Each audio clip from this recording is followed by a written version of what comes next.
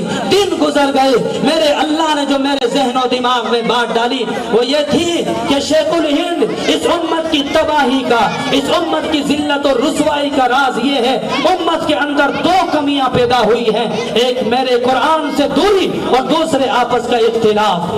ملکہ Victoria جب اس ہندوستان پر غالب آ گئی,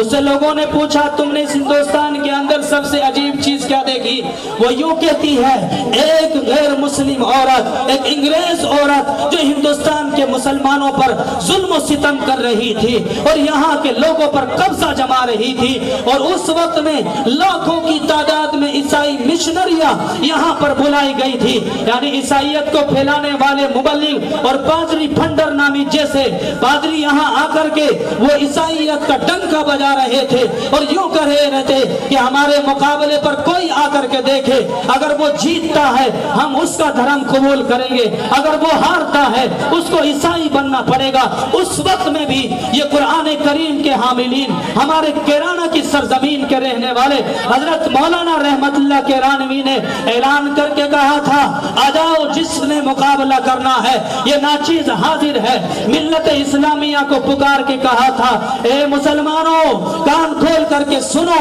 جس عیسائیت کو تم قبول کرتے جا رہے ہو, جس مذہب کو تم چھوڑ کر کے اور جس اللہ کے قرآن کو تم چھوڑ کر کے عیسائیت میں داخل ہو رہے ہو, سنو کان کھول کر کے, یہ میرے پاس اس بائبل کے انجیل مقدس کے تقریباً 100 سالوں کے چھپے ہوئے نسخے ہیں جو ہم نے دنیا بھر سے جمع کیے ہیں. ان تمام نسخوں کو اٹھا کر کے دیکھو, پڑھ کر کے دیکھو, پڑھو اور پھر موازنہ کرو. ایک نسخہ بھی دوسرے نسخے کے مطابق نہیں ہے, ہر ایک کتاب میں چینجنگ ہے, لوگوں نے تبدیلیاں اپنی مرضی کے مطابق کر لی ہے. لیکن اپنے اللہ کا قرآن پڑھو, جس اللہ نے تمہیں قرآن دیا ہے اور جس کی حفاظت کا اعلان اللہ نے قرآن میں کیا, اِنَّا نَحْنُ نَزَّلْنَا الذِّكْرَ وَإِنَّا لَهُ لَحَافِظُونَ. انڈیا میں اٹھاؤ, پاکستان میں اٹھاؤ, افریقہ میں اٹھاؤ, عرب میں اور لندن میں, کینیڈا میں, امریکہ میں, ساری دنیا میں جہاں جا کر کے اٹھاؤ, خدا کی قسم